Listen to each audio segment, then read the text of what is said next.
looking for more decent hours. We're looking for proper contracts.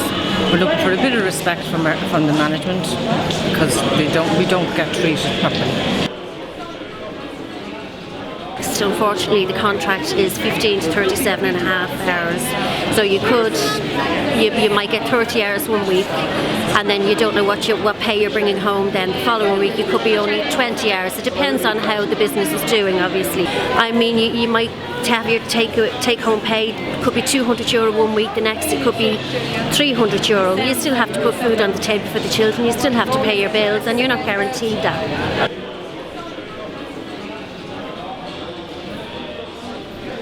Everyone should stand by these workers, because not only are they working and active for themselves, but it's also for workers right across the state. You can see it right across the state, the way it's a race to the bottom, it's low pay, and we're saying very, very clearly in Sinn Féin that we unambiguously support these workers. I raised this in Dáil Éireann yesterday with the teacher and endeavoured to get the full Oireachtas behind the workers in the name of common decency and in the name of basic rights that these workers are entitled to. A lot of people are under the poverty line, and some of them are the main earners in the household, and they're trying to make ends meet. And if they have children and bills, they're going to have to lead.